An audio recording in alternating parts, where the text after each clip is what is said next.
Okay, good morning, everybody. I'm realizing that I've been taking these videos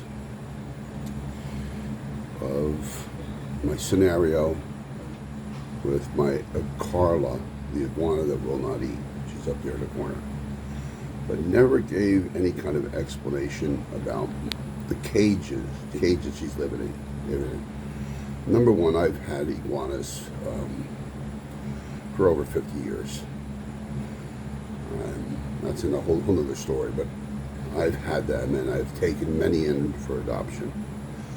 Same thing with this one.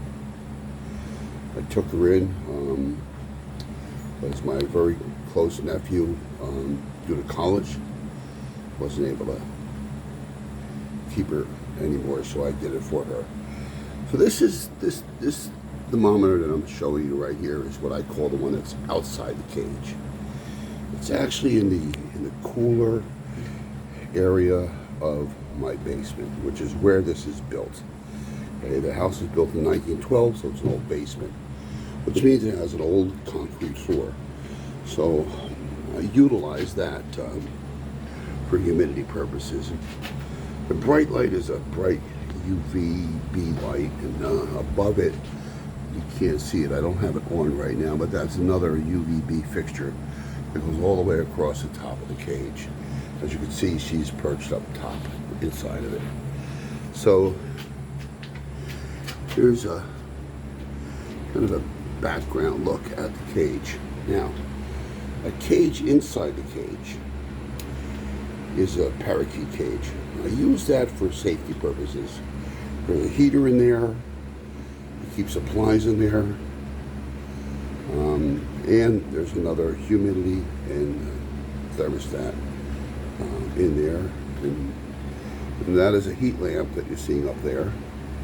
And that window that you see behind it is a blocking window to a cage that's built outside my house that goes from this cage. So she's got the freedom to walk from this inside cage, which I call her night cage, to her outside cage, which gives her natural UVB light. So I'll take you inside the cage.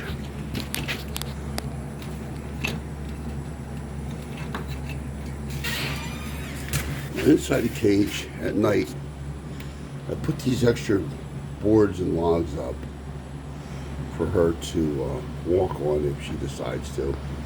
Gives her areas to move around and everything. And inside the other one here is a heater. And again, of course, the cages that are about midpoint. There is a humidifier that keeps mist blowing upwards, even though the humidity is pretty high. It's a mist. Sometimes she likes to be in the mist. So as you can see right now, the temperature inside this cage at the midpoint is at 87 degrees, and humidity's pegged. So it's always humid in here because I wash this cage down, wash this floor down literally every day with fresh water, because it's an old basement. And I can do that. I just wash it down from that corner there, and I just wash the whole thing out, and water will just run down and wash the floor down, keep it clean, no dust down, dust free. She'll just end up in a sump pump pit. We do not use this basement for anything. So that's the scenario. So what's going to happen now is last night, after I fed her last night, which was pretty late at night, she decided to perch herself up high. There, she kind of tucked herself into a pocket over there, which I thought was great.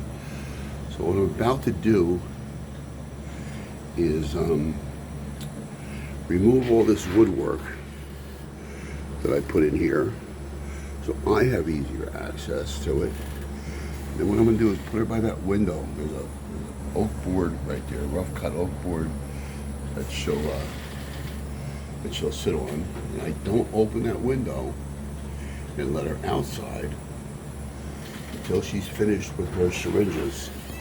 I'm keeping them stored in here.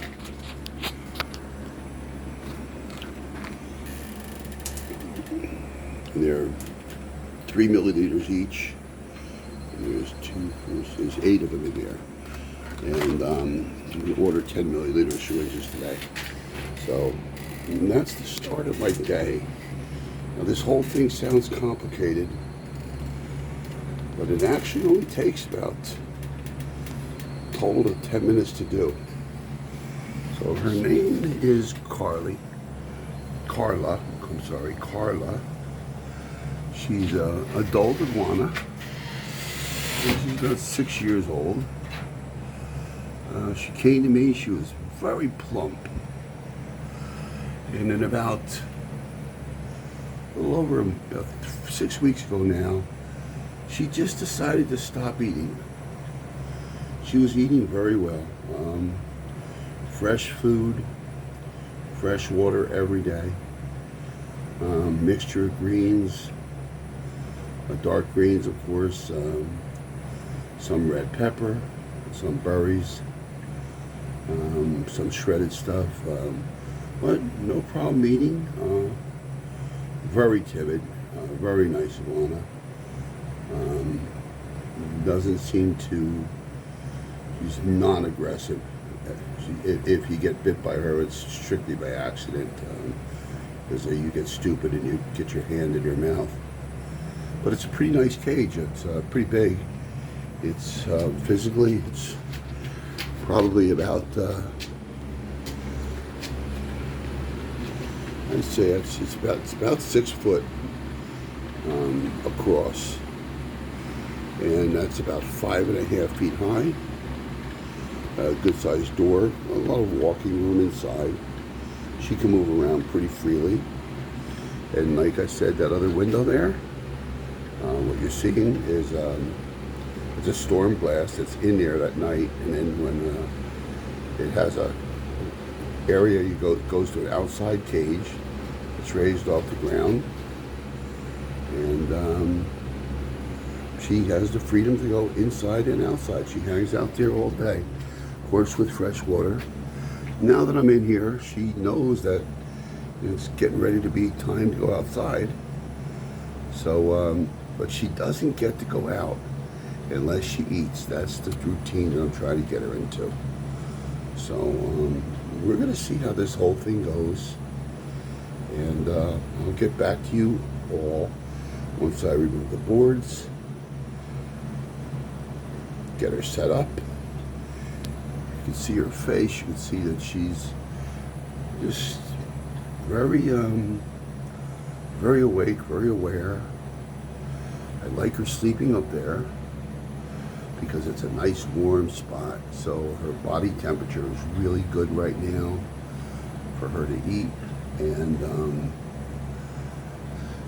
she doesn't really give me that hard of a time. I think eventually she's going to get used to this.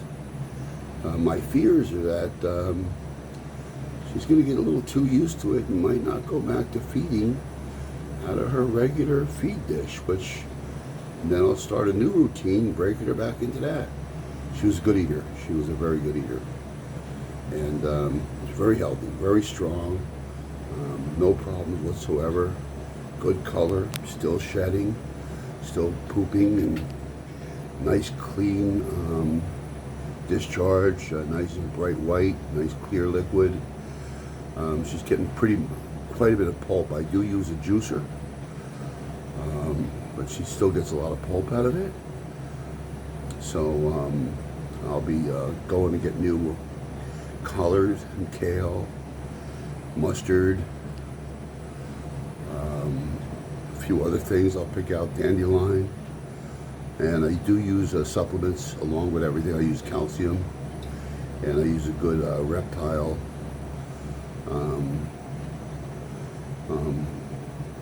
supplement, also one that helps stimulate appetite.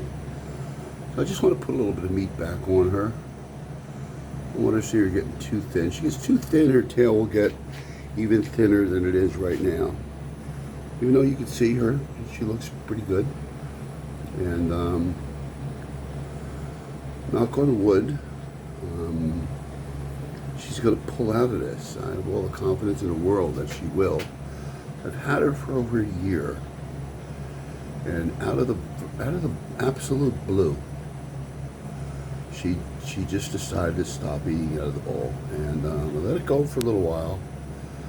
And then I started hand feeding her, and that was working out all right, but it's very difficult. They only let you mess with them for so long. So I'll get back to you all later and see how it goes. Bye.